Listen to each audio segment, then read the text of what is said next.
दोस्तों नमस्कार। गौरव ज्ञानधारा में आप सभी का बहुत बहुत स्वागत है। दोस्तों आज हम लोग पढ़ने वाले हैं बेलन यानी कि सिलेंडर। आज की क्लास हमारी मेंसुरेशन की क्लास नंबर 6 है और 6 क्लास में बेलन और जिसको सिलेंडर बोलते हैं इंग्लिश में हम लोग वो पढ़ेंगे। तो सबसे पहले आइए हम लोग क्लास स्टार्ट करते हैं। और क्लास स्टार्ट करने से पहले हम लोग ये जानेंगे कि बेलन दिखता कैसा है और बेलन में कौन कौन सी चीज़ें हमारे लिए इम्पोर्टेंट है। तो सबसे पहले तो हम बेलन का एक डायग्राम बनाते हैं। आइए अब जैसे मान लेते हैं कि बेलन आपने सभी ने देखा होगा किस तरह का दिखता है। अब अपन एक लाइन ले लेते हैं।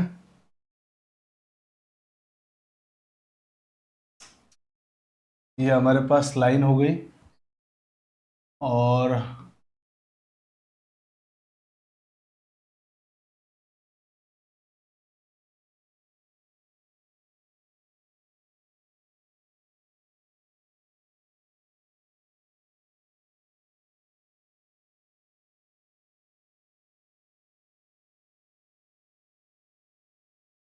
इस टाइप का कुछ हमारे पास होता है बेलन। ऐसी आकृति होती है।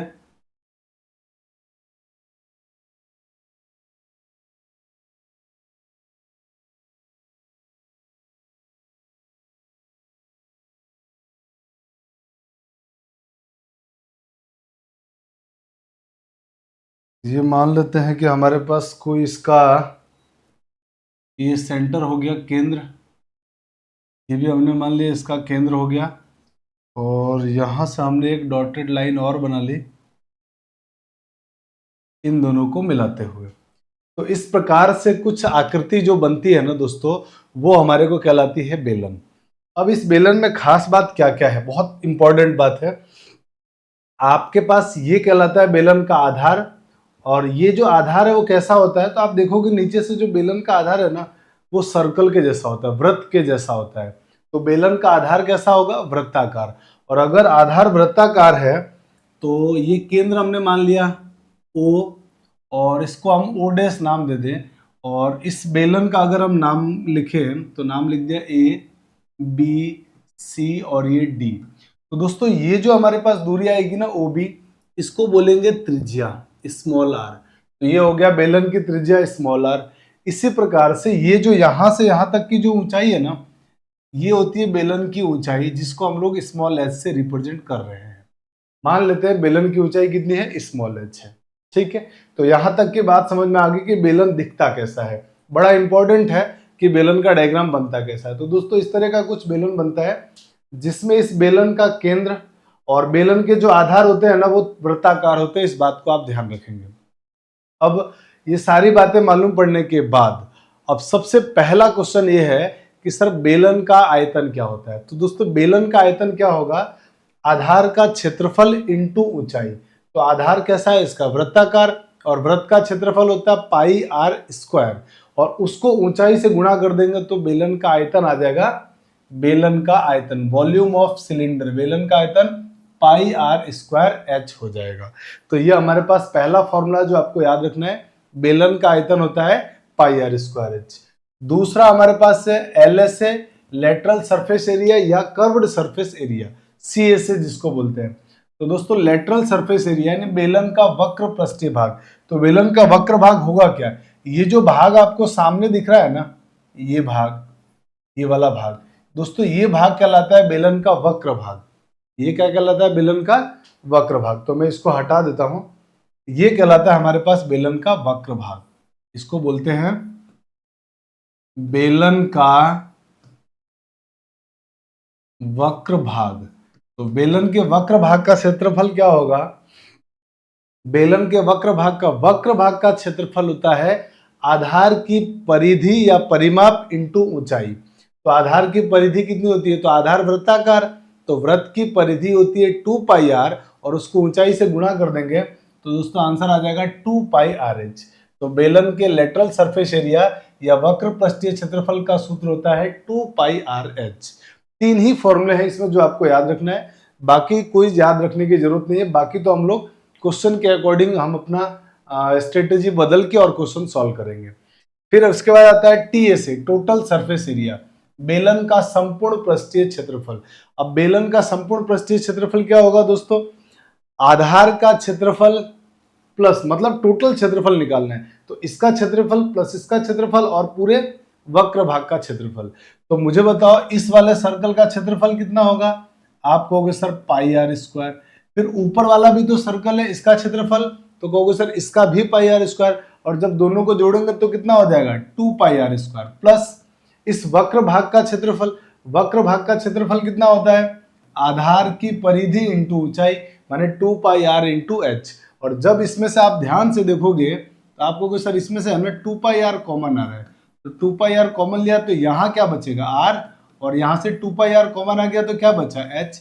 तो मेरे दोस्त आंसर आ गया 2 pi R plus H plus R बोल दो या आर प्लस एच बोल दो। तो मुझे उम्मीद है कि आपको तीनों फॉर्मूले बहुत आराम से समझ में आ गए कि सर बेलन का आयतन होता है आधार का क्षेत्रफल इंटू ऊंचाई, मैंने पाई आर स्क्वायर एच, बेलन के वक्र भाग का क्षेत्रफल 2 पाई आर एच, और बेलन के संपूर्ण पृष्ठीय क्षेत्रफल का सूत्र होता है 2 पाई आर ब्रैकेट में आर प्लस एच। बहुत आसानी से याद हो जाएंगे, तीन ही तो फॉर्मूले याद रखने हैं, और बाकी बेलन की प्रॉब्लम करेंगे तो आंसर हो जाएगा। बेलन में भी हम जो बेलन पढ़ते हैं ना दोस्तों, वो हम लोग लंब वृत्तीय बेलन पढ़ते हैं। लंब वृत्तीय बेलन, लंब वृत्तीय बेलन बड़ा इसमें इंपॉर्टेंट है क्योंकि हम वही पढ़ते हैं। इसको एक्चुअल में बोलते हैं बेलन की अक्ष, और एक रेखा होती है ये रेखा इस तरीके से पूरा इस, जैसे ये मेरे पास जो मेरा पेन है ना, ये मान लो अगर मैं बेलन का अगर कहूं कि अक्ष है, तो लंब वृत्तीय बेलन होने के लिए ये एक रेखा है जो मूव करेगी इसके चारों तरफ। तो ये जो इस तरह से मूव करेगी, इसकी जो दूरी है ना वो समान रहेगी। तो अगर दूरी समान रखते हुए कोई बेलन घूमे तो वो कहलाता है लंब वृत्तीय बेलन, माने डिस्टेंस सेम रहेगा, गैप सेम रहेगा। तो ये हमारे लिए बड़ा इंपॉर्टेंट है कि हम जो पढ़ते हैं वो सब किसके लिए पढ़ते हैं? लंब वृत्तीय बेलन के बारे में। तो मुझे लगता है कि आपको ये बात समझ में आई। अब आप जल्दी से इसका स्क्रीनशॉट लीजिए, फिर हम लोग प्रॉब्लम की तरफ बढ़ते हैं। चलिए दोस्तों, तो आप लोगों ने स्क्रीनशॉट ले लिया होगा। अब हम आते हैं हमारे क्वेश्चन की तरफ। दोस्तों हमारे पास जो पहला क्वेश्चन है, उस क्वेश्चन में लिखा हुआ है कि एक बेलनाकार स्तंभ का वक्र पृष्ठ 264 वर्ग मीटर है और उसका आयतन 924 घन मीटर है। इसके व्यास का इसकी ऊंचाई से अनुपात, ये आपसे पूछा गया है। तो जो जो दिया है पहले वो लिख लेते हैं। बेलन के वक्र पृष्ठ का क्षेत्रफल दिया है। अब मुझे बताओ बेलन के वक्र पृष्ठ का क्षेत्रफल कितना होता है?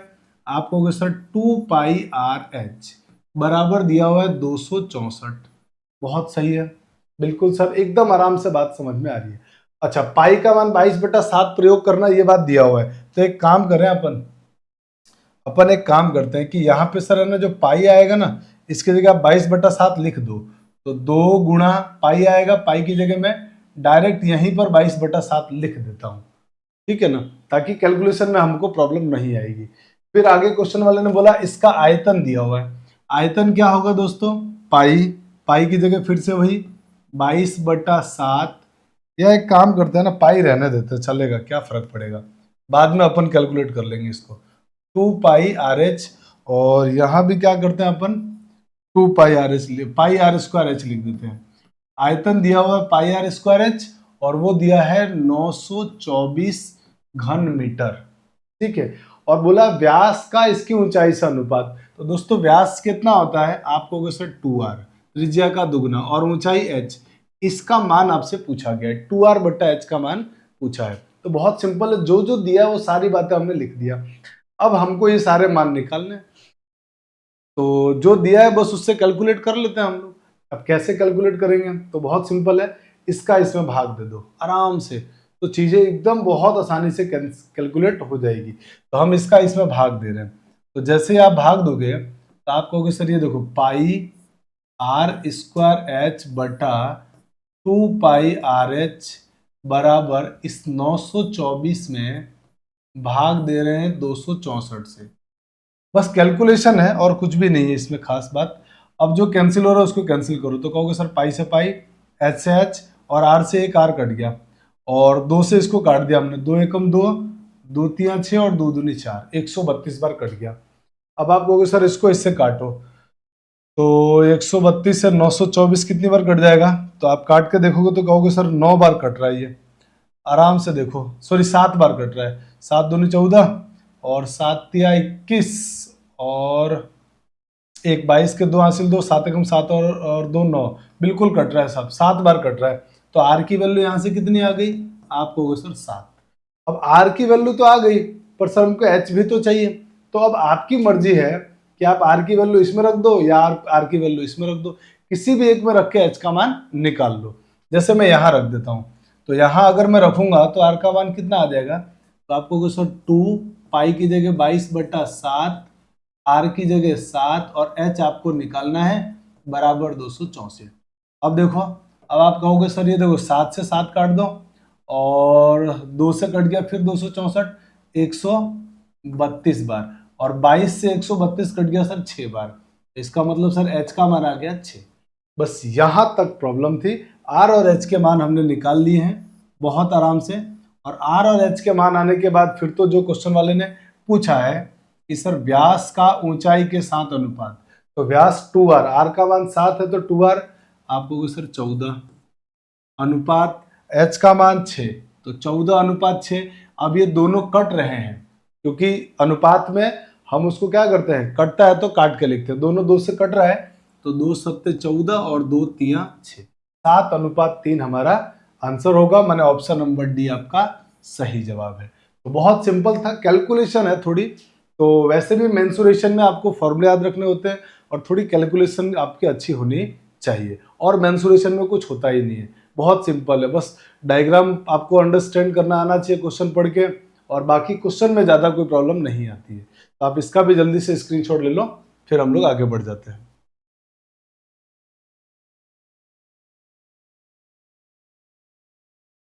अब आइए दोस्तों, हम लोग आते हैं सेकंड क्वेश्चन में। सेकंड क्वेश्चन में क्वेश्चन वाले ने बोला है कि 2 समान आयतन वाले बेलनों का व्यास दिया हुआ है, व्यास का अनुपात दिया हुआ है। अच्छा दोस्तों, व्यास का अनुपात और त्रिज्या का अनुपात समान होता है। आप कहोगे सर कैसे, देखो जैसे मान लो व्यास अगर मान ले, तो व्यास क्या होता है, त्रिज्या का दुगना, तो 2r1 अनुपात 2r2 लिखोगे तो 2 से 2 कट जाएगा, r1 अनुपात r2 ही तो आएगा। तो इसका मतलब जो व्यास का अनुपात होता है वही त्रिज्या का अनुपात होता है, इसमें आपको कोई कंफ्यूज होने की जरूरत नहीं है। तो जो इसने व्यास का अनुपात दिया है ना, वही हमारे लिए त्रिज्या का अनुपात है। हाँ सर, बात समझ में आ गई। अब चलते हैं आगे कि त्रिज्या का अनुपात तो दिया हुआ है, आयतन बराबर दिया, दो बेलनों का आयतन समान है और उनकी ऊंचाई में क्या अनुपात होगा ये पूछा गया है। तो मान लेते हैं दो बेलन हमारे पास है, पाई r1 स्क्वायर एच, पहले वाले का आयतन हो गया, r1 h1 मान लिया हमने आयतन, पहले बेलन का r1 h1 हमने त्रिज्या और ऊंचाई मान ली, बराबर है दूसरे बेलन के, दूसरे बेलन के पाई r2 h2। अब आप में से कुछ लोग कहेंगे सर यहाँ पाई 1 पाई 2 क्यों नहीं लिखा। दोस्त मेरे पाई की वैल्यू सेम ही रहेगी, पाई कांस्टेंट है, वो बदलता नहीं है। तो अब आप कहोगे सर इनको कैंसिल आउट कर दो कि सर पाई से पाई कट गया। अब आपको तो चाहिए सर h1/h2, तो इसका इसमें भाग दे दो कि सर ऊंचाई का अनुपात चाहिए h1/h2, इसका इसमें भाग दे दो, तो आप कहोगे sir r2 square upon r1 square. और अब हम चाहे तो इसको लिख सकते हैं h1/h2 बराबर r2/r1 का होल स्क्वायर। हाँ सर, ये लिख सकते हैं। और मेरे भाई आपको क्वेश्चन में क्या दिया हुआ है, त्रिज्या का अनुपात, व्यास का अनुपात माने त्रिज्या, इसका मतलब r1 अनुपात r2 का मान दिया है 3:2, इसका मतलब r1/r2 का मान हो गया 3/2, और हमको जरूरत किसकी है, r2/r1 की।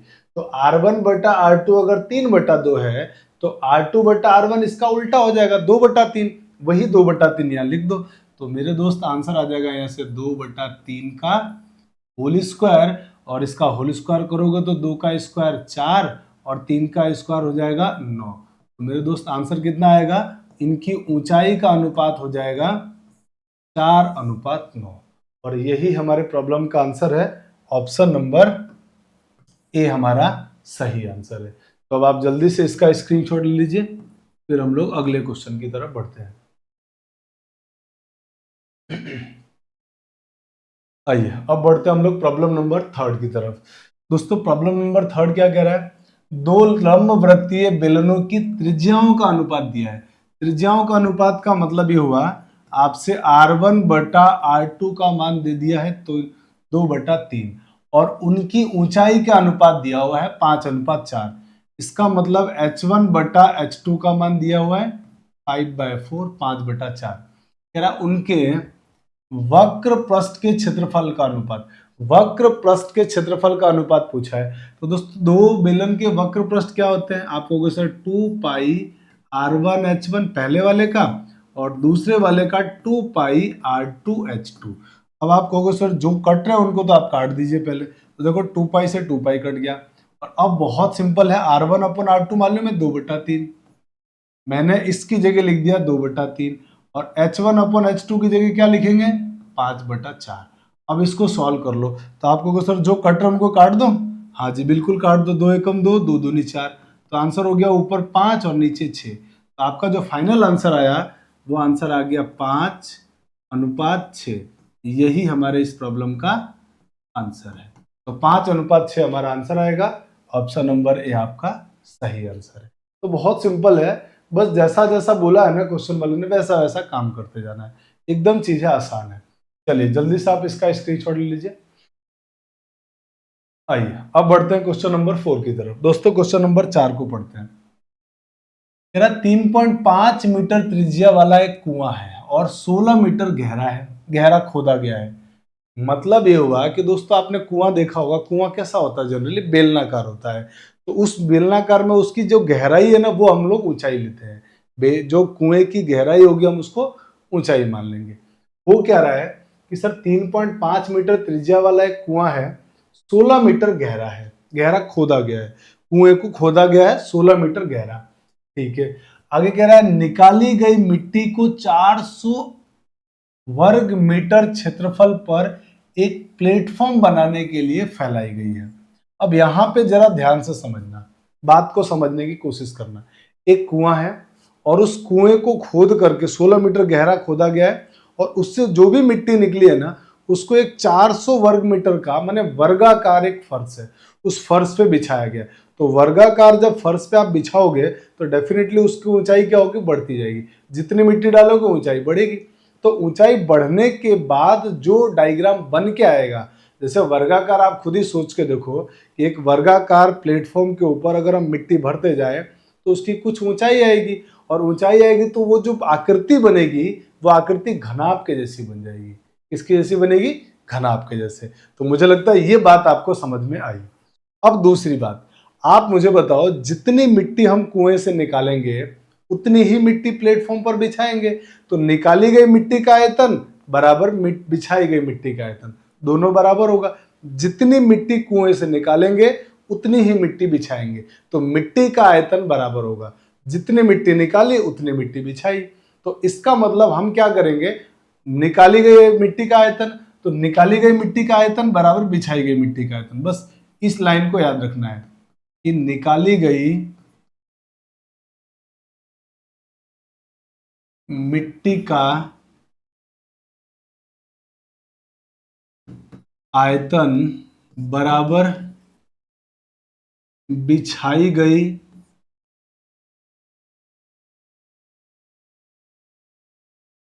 मिट्टी का आयतन।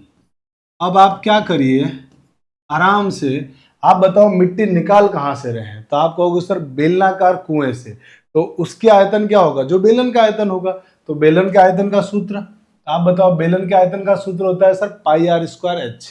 और यहां पर एक बार ऑप्शन में भी आंसर जरूर देख लेना। क्यों देखना, क्योंकि कहीं पाई का मान निकाला तो नहीं, पाई का मान पाई में तो आंसर नहीं दिया हुआ है, तो आपको सर पाई में तो नहीं दिया है, इसका मतलब हमको पाई का मान रखना है। तो मैं निकाली गई मिट्टी का आयतन निकालूंगा πr²h, उस पाई की जगह 22/7 r², r कितना दिया कुएं की त्रिज्या 3.5, तो इसका मतलब मेरे दोस्त 3.5 का स्क्वायर इंटू ऊंचाई कितनी है, आप कहोगे सर 16 मीटर, बराबर अब बिछाई गई मिट्टी का आयतन। तो जो मिट्टी बिछा रहे वो किस पे बिछा रहे, घनाभ के जैसा बनेगा, तो घनाभ का आयतन, और घनाभ हम पढ़ चुके हैं कि दोस्तों घनाभ का आयतन होता है लंबाई इंटू चौड़ाई इंटू ऊंचाई। तो क्वेश्चन वाले ने लंबाई इंटू चौड़ाई तो करके दे दिया है ना, क्योंकि प्लेटफॉर्म वर्गाकार है, तो वर्गाकार है तो लंबाई इंटू चौड़ाई 400 आ गया है, लिखा हुआ है ना वर्ग मीटर। बस ऊंचाई आपको पता नहीं है और प्लेटफॉर्म की ऊंचाई ही तो ज्ञात करनी है, तो इसका मतलब यहाँ पे हो गया 400 इंटू एच। अब आप आराम से इसको सॉल्व करके कैलकुलेट कर दो, 400 का एच का मान आ जाएगा। तब आप कहोगे सर एच का मान निकालते हैं, तो एच का मान निकालने के लिए 400 का भाग, तो एच बराबर हो जाएगा 22/7। फिर आप कहोगे सर इस 35 3.5 को लिख दो सर 35 इंटू 35 इंटू 16, और साथ में एक काम करो, आपको मालूम है यहां से एक पॉइंट हटाएंगे नीचे 10, इससे एक पॉइंट हटाएंगे तो नीचे 10, और नीचे और क्या आ गया 400। बस अब कैलकुलेशन है, और कैलकुलेशन करते हैं हमारा आंसर आ जाएगा। तो कैलकुलेशन में आप कहोगे कि सर देखो 7 से 35 कट गया सर 5 बार, 5 से 10 कट गया सर 2 बार, ठीक है। ठीक है साहब, यहाँ तक कोई प्रॉब्लम नहीं है। फिर कहोगे सर 5 से कट गया ये 7 बार, और 5 से कट गया ये 2 बार, 2 इंटू 2 4, 4 चौक 16। फिर आप कहोगे सर 4 से इसको काट दो, तो 4 से इसको काटेंगे तो 100 बार कट गया। यहाँ तक कोई प्रॉब्लम नहीं सर, कोई दिक्कत नहीं है। अब 22 का 7 से गुणा कर दो, तो 22 इंटू 7 कितना होगा 154, 154, 154। और नीचे क्या है आप कहोगे सर 100, तो नीचे जब 100 हटाओगे तो 2 संख्या के बाद पॉइंट आ जाएगा, इतना मीटर आपकी ऊंचाई होगी। यही हमारे प्रॉब्लम का आंसर है। तो 1.5 मीटर मतलब ऑप्शन नंबर ए हमारा सही जवाब है। तो प्लेटफॉर्म की ऊंचाई आएगी 1.54। तो मुझे लगता है आपको समझ में आ गया, और आप डायरेक्ट ये सब लिखने की जरूरत नहीं है, मैं आपको लिखने के लिए बताया। एग्जाम में आप डायरेक्ट यहाँ से ऐसे लिखो, कैलकुलेशन करो, सीधा आंसर आता है, फटाक से आंसर आ जाएगा। बहुत सिंपल है। अब आप इसका जल्दी से स्क्रीनशॉट ले लीजिए, फिर हम लोग आगे बढ़ते हैं। क्वेश्चन नंबर बढ़ते हैं 5 की तरफ। आइए, क्वेश्चन नंबर 5 में कहा गया आपसे कि एक बेलन के आधार की त्रिज्या r है, ठीक है, और ऊंचाई h दी हुई है। बिल्कुल सही है, बेलन के आधार की त्रिज्या मालूम है, ऊंचाई मालूम है। अब कह रहा है उसके दुगने आयतन परंतु उतना ही ऊंचाई वाले किसी बेलने बेलन की त्रिज्या कितनी होगी, त्रिज्या पूछा है। देखो बेलन का ध्यान से समझना, लैंग्वेज का पूरा खेल है। एक बेलन के आधार की त्रिज्या r है, ऊंचाई h है, तो भाई उसका आयतन मान लिया v है, तो उसका आयतन v कितना होगा, आप कहोगे सर पाई r स्क्वायर h, क्योंकि आयतन की बात चल रही थी आयतन लिख दिया। अब क्वेश्चन वाला ये बोल रहा है कि उसके दुगने आयतन का, दुगना मतलब इसका डबल करना आपको, बिल्कुल साहब डबल कर दो। तो इसका डबल करना पड़ेगा आपको, कि आयतन क्या कर दिया हमने डबल, तो आयतन डबल करेंगे तो कितना होगा 2 पाई r स्क्वायर h। अब आगे चलते हैं, आयतन तो दुगना लेना है परंतु ऊंचाई उतनी ही लेनी है, मान h का मान सेम लेना है आपको, तो h की जगह तो h लिख दो। r पता नहीं सर निकालना है अपन को, तो r को मान लिया मैंने कैपिटल R स्क्वायर, और बराबर होगा आयतन के तो पाई r स्क्वायर। क्या ये बात आप समझ पाए या नहीं? अगर नहीं तो फिर से समझिए। कह रहा है एक बेलन के आधार की त्रिज्या r है, ऊंचाई h है, उसके दुगने आयतन, दुगना आयतन किया हमने, आयतन का डबल, तो दुगना आयतन हो गया 2 पाई r स्क्वायर h, और ये आयतन किसके बराबर है, तो उस बेलन के बराबर है जिसकी ऊंचाई तो सेम है पर त्रिज्या मालूम नहीं है। तो मैंने त्रिज्या को कैपिटल R ले लिया, तो पाई r स्क्वायर और पाई हमने लगा दिया। तो ये आयतन माने पहले वाले आयतन का दुगना इस आयतन के बराबर है। ये बात समझ में आ गई? अगर ये बात समझ में आ गई तो बोला है कि नए बेलन की या अन्य बेलन की त्रिज्या मैंने R आपसे पूछा गया है। तो बहुत सिंपल है। अब आप आराम से कैलकुलेशन करेंगे तो आप कहेंगे सर पहले पाई से पाई उड़ा दो, फिर एच से एच काट दो, फिर सर r स्क्वायर का मान आ गया 2r स्क्वायर, 2r स्क्वायर बराबर कैपिटल R स्क्वायर। आपको सर r का मान निकालना है, स्क्वायर हटाऊंगा इधर वर्गमूल आ जाएगा, इसका मतलब हो जाएगा अंडर रूट 2r स्क्वायर बराबर कैपिटल R। इसके स्क्वायर से रूट कट जाएगा और 2 के ऊपर रूट रहेगा, तो मेरे दोस्त कैपिटल R का मान आ जाएगा अंडर रूट 2r। और यही आपसे क्वेश्चन वाला जानना चाह रहा था, तो हमारा आंसर आ गया अंडर रूट 2r। तो अंडर रूट 2r किस ऑप्शन में है, ऑप्शन नंबर सी के अंदर, r रूट 2 या रूट 2r एक ही बात है। तो अब आप इसका भी जल्दी से स्क्रीनशॉट ले लीजिए।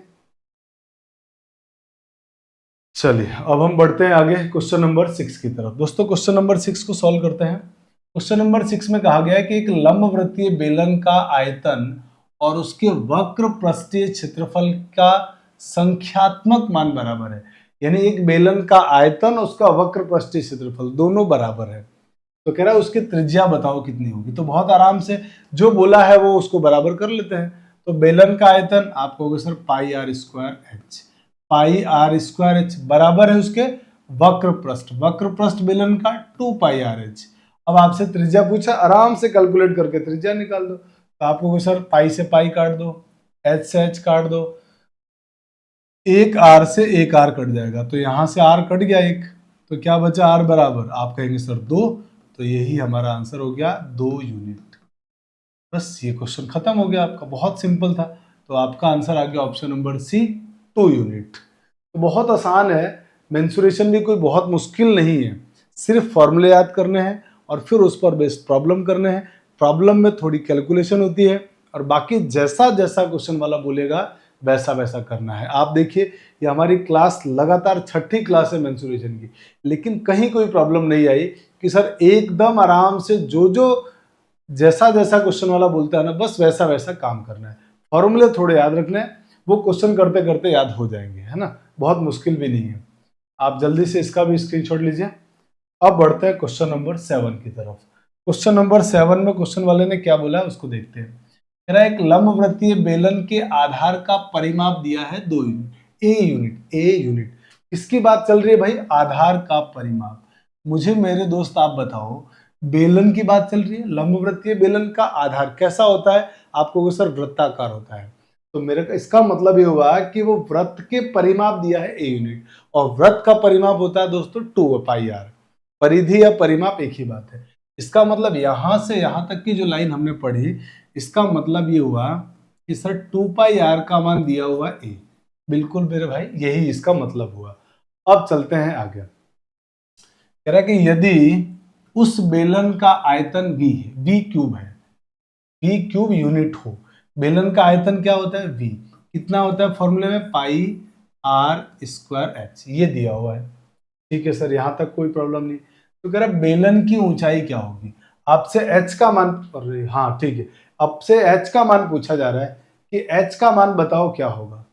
तो मेरे दोस्त आप मुझे बताओ, अगर आप h का मान निकालना चाहते हो तो मान तो r को सर हटा दो, r हट जाएगा तो h आ जाएगा। तो हम यहां से r का मान यहाँ रख देते हैं, h निकाल लेंगे। या फिर आप कहोगे सर आपका पूरा काम क्या है, इस r को हटाने में इंटरेस्ट है, तो आप दोनों साइड स्क्वायर करके भाग दे दो, r हट जाएगा, r स्क्वायर कट जाएगा, और r स्क्वायर के कटते ही आपका आंसर आ जाएगा। तो आप किसी भी तरीके से प्रॉब्लम को कर सकते हैं, या तो r का मान यहाँ से यहाँ रख दो, h आ जाएगा, या स्क्वायर करके भाग दे दो। तो मैं क्या करता हूँ, स्क्वायर करके भाग देता हूँ। तो इसका जब दोनों साइड आप स्क्वायर करोगे तो ये हो जाएगा 4 पाई स्क्वायर आर स्क्वायर बराबर ए स्क्वायर। यहां तक कोई प्रॉब्लम नहीं है। अब क्योंकि मुझे h का मान चाहिए तो मैं इसका इसमें भाग दे रहा हूं, इसका इसमें भाग। तो भाग कैसे जाएगा भाई, ये ऊपर रहेगा और ये नीचे। तो इसके अंदर जब भाग दिया हमने तो मेरे दोस्त भाग देने पर आ गया ये पाई आर स्क्वायर एच बटा, इसका भाग दे रहे हैं 4 पाई स्क्वायर आर स्क्वायर बराबर ये ऊपर v और ये ए स्क्वायर नीचे। यहां तक कोई प्रॉब्लम नहीं है, आराम से यहां तक हो गया। अब आप कहोगे सर जो कट रहा है उनको काटो। आर स्क्वायर से आर स्क्वायर कट गया, पाई स्क्वायर से एक पाई कट गया, पाई से एक पाई स्क्वायर कट गया। अब आपको एच चाहिए था, सर ये 4 पाई बचा हुआ है, देखो 4 पाई का इधर गुणा कर दो। तो मेरे दोस्त यहां से आपका जो एच आएगा वो आपका एच बन जाएगा h इक्वल टू वी और ये 4 पाई, तो 4 पाई v अपॉन नीचे क्या आ गया ए स्क्वायर। इतना यूनिट आपकी ऊंचाई आ जाएगी। तो बहुत आसानी से इस तरह के प्रॉब्लम भी बन जाते हैं, जैसा जैसा क्वेश्चन वाला बोले वैसा वैसा काम करो। आपकी मर्जी है तो यहाँ से आर का मान इसमें रख दो तो भी ऊंचाई आ जाएगा, माने एक आर को हटाने के लिए आर का मान कहीं से भी रख दो, आप आंसर आ जाएगा, है ना। तो बहुत आसानी से बन गया, आंसर हो गया ऑप्शन नंबर आपका डी। तो आप जल्दी से इसका भी स्क्रीनशॉट ले लो, फिर हम लोग आगे चलते हैं। तो अब हम आते हैं हमारे क्वेश्चन नंबर 8 में। अब क्वेश्चन नंबर 8 को पढ़ते हैं। कह रहा है किसी 22 मीटर इंटू 20 मीटर साइज वाली छत से वर्षा का पानी एक व्यास दिया 2 मीटर, तो त्रिज्या कितनी हो जाएगी 1 मीटर, ठीक है, तथा ऊंचाई दिया हुआ 3.5 मीटर, बेलनाकार बर्तन में गिरता है। अब ध्यान से समझिए, एक छत है जिसकी लंबाई और चौड़ाई दी हुई है 22 मीटर इंटू 20 मीटर, ठीक है। उससे पानी गिरता है और एक बेलनाकार बर्तन में जाके गिर रहा है। उस बेलनाकार बर्तन का व्यास दिया हुआ है 2 मीटर, माने त्रिज्या हो जाएगी 1, और ऊंचाई दिया हुआ है 3.5 मीटर, ठीक है यहाँ तक। अब कह रहा है यदि बर्तन ठीक पूरा पूरा भर गया, माने बर्तन जो पानी छत से निकला उससे पूरा भर गया, पूरा फुल हो गया, तो क्वेश्चन वाला कह रहा है कितने सेंटीमीटर वर्षा हुई है। तो मेरे दोस्त आप जरा इमेजिन करिए कि आपका छत के ऊपर बारिश हुई और आपने पानी को बंद कर दिया, तो दोस्तों जो पानी भरेगा उस लंबाई चौड़ाई और कुछ ऊंचाई में पानी बढ़ेगा। इसका मतलब एक्चुअल में जो उस पानी का शेप बनेगा ना, वो घनाभ के जैसा बनेगा। यहाँ तक बात समझ में आई कि हाँ सर, वो जो पानी भरेगा वो घनाभ के जैसा बन जाएगा। तो घनाभ के जैसा जब वो पानी बनेगा, तो वो जो पानी निकल रहा है ना, यानी वो जितना पानी उसमें भरा उतना का उतना पानी एक बेलनाकार बर्तन में चला गया, उसकी त्रिज्या ऊंचाई मालूम है, और उसको पूरा पूरा भर दिया। तो इसका मतलब जितना उस छत का, अब आपसे क्या पूछा गया, कितने सेंटीमीटर वर्षा हुई, तो जितना छत से पानी गया उतना है उस बर्तन में भरा। तो छत से गए हुए पानी का आयतन और उस बेलनाकार बर्तन में भरे हुए पानी का आयतन दोनों बराबर होगा। जी सर, बिल्कुल समझ में आ गई बात कि सर आयतन दोनों बराबर होंगे।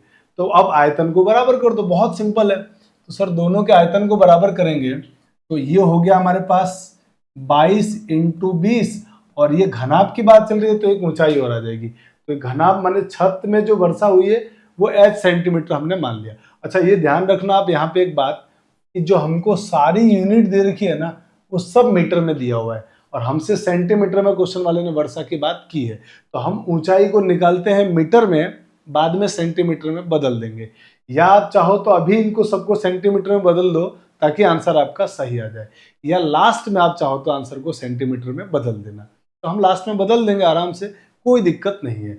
इस आयतन का मान और जिस बेलनाकार बर्तन में गिरा है उस आयतन का मान दोनों बराबर, और बेलन का आयतन का सूत्र आप कहोगे sir pi R square H. अब पाई आर स्क्वायर एच में आप ऑप्शन को एक बार जरूर ध्यान से देख लो, इसमें कहीं कोई पाई नहीं आ रहा है। इसका मतलब पाई का मान क्या रखेंगे, 22/7। तो पाई माने 22/7 आर स्क्वायर, तो त्रिज्या दोस्तों व्यास दिया है 2 मीटर, तो त्रिज्या हो जाएगी 1, तो पाई आर स्क्वायर। अब एच 3.5, तो 3.5 ये हमने लिख दिया। अब हमको h चाहिए तो इसका भाग दे दो इधर, तो बस आराम से अब हमारे पास h कितना आ जाएगा। आप कहो तो मैं यही काट देता हूँ, है ना, यही काट देते हैं, कैलकुलेशन यही कर देते हैं, जल्दी आ जाएगा आंसर। 22 से 22 सर कट गया, देखो आराम से। फिर आप कहोगे सर इसके पॉइंट हटा दो, तो नीचे आ जाएगा 10, और इस 7 से 35 कट गया 5 बार, और 5 से 10 कट गया 2 बार, तो इधर 2 बचा। इस 20 का सर भाग दे दो, तो आंसर हो गया 1/40। ये 1/40 क्या आया, मीटर में आंसर आया। अब इसको सेंटीमीटर में बदलना है, तो मीटर को सेंटीमीटर में बदलने के लिए आपको सर इंटू 100, अब बस 100 इंटू 100 कर दिया। अब इसको फिर कैलकुलेट करो, तो आपको सर 0 से 0 कट गया, ये 2 बार, 2 से कट गया ये 5 बार, और 5/2 का मतलब 2.5, इतना सेंटीमीटर वर्षा हुआ है। तो आपका आंसर हो गया 2.5 सेंटीमीटर। तो बहुत आसानी से प्रॉब्लम सॉल्व हो गई कि हाँ सर एकदम बात समझ में आ रही है कि जितना वर्षा का पानी गया, माने वर्षा का पानी जो छत से निकला उसका आयतन और बेलनाकार बर्तन में भरे पानी का आयतन दोनों आपस में बराबर हो जाएंगे। ठीक है, अब आप जल्दी से इसका स्क्रीनशॉट ले लीजिए। चलिए अब हम आते हैं क्वेश्चन नंबर 9 की तरफ। दोस्तों क्वेश्चन नंबर 9 को करते हैं। कह रहा है दो बेलनों के आयतन बराबर है, आयतन बराबर दिया हुआ है, ठीक है। उनकी ऊंचाई में 9:16 का अनुपात है, ऊंचाई का अनुपात दिया हुआ है। तो कह रहा है इसकी त्रिज्या में क्या अनुपात होगा। तो आपको पता हमने ऐसा क्वेश्चन कर चुके हैं, ऐसा क्वेश्चन हमने किया था एक, जिसमें त्रिज्या का अनुपात दिया था, ऊंचाई का अनुपात पूछा था हमसे। अब की बार त्रिज्या का अनुपात पूछा है, तो अब आपको सर बहुत सिंपल है ये, तो देखो ऐसे लिख देते हैं, पाई r1 स्क्वायर h1 स्क्वायर बराबर, सॉरी h1 स्क्वायर नहीं आएगा, h आएगा, क्योंकि पहले वाले बेलन का आयतन और दूसरे वाले बेलन का आयतन पाई r2 स्क्वायर h2 स्क्वायर, ये दोनों बराबर दिया हुआ है। अब बराबर में जो कट रहा है सर उनको पहले काट दो आप, तो पाई से पाई कट गया। आपसे किसके बारे में बात की गई है? त्रिज्याओं के अनुपात में। तो R1 अपॉन R2 पूछा गया, ये आपसे पूछा गया है कि R1 और R2 का अनुपात कितना होगा। तो बहुत सिंपल है, आप एक काम करो, इसका इधर भाग दे दो। तो R1 बटा R2 का होल स्क्वायर और इसका भाग दे रहे हैं तो H2 बटा H1। आप मुझे बताओ, उनकी ऊंचाई का अनुपात दिया है 9:16, तो इसका मतलब H1 अपॉन H2 का मान दिया हुआ है 9/16। हमको H2 अपॉन H1 चाहिए, तो H2 अपॉन H1 कितना होगा? 16/9। अब यहाँ से स्क्वायर हटाओगे, रूट आ जाएगा, तो R1 अपॉन R2 आ जाएगा दोस्तों 4:3। और यही हमारे इस प्रॉब्लम का आंसर है, 4:3। आपका आंसर हो गया 4:3। जल्दी से आप इसका स्क्रीनशॉट ले लो। चलिए अब हम आते हैं क्वेश्चन नंबर 10 पे। दोस्तों क्वेश्चन नंबर 10 मैं नहीं कर रहा हूं, ये आपको होमवर्क के लिए दे रहा हूं। आप जरा इसको सोच के, समझ के और सही आंसर कमेंट करके जरूर बताना, और मैं अगली क्लास में इसका सही आंसर आपको बता दूंगा। तो आप इसका भी स्क्रीनशॉट ले लीजिए। चलिए, तो दोस्तों आज की क्लास में हम लोग इतना ही पढ़ेंगे, और मुझे उम्मीद है कि आपको बेलन बहुत अच्छी तरह से समझ में आ गया होगा, और अब आपको बेलन से संबंधित कहीं कोई डाउट नहीं आएगा। ठीक है, तो मिलते हैं नेक्स्ट क्लास के अंदर। Thanks for watching. जय हिंद।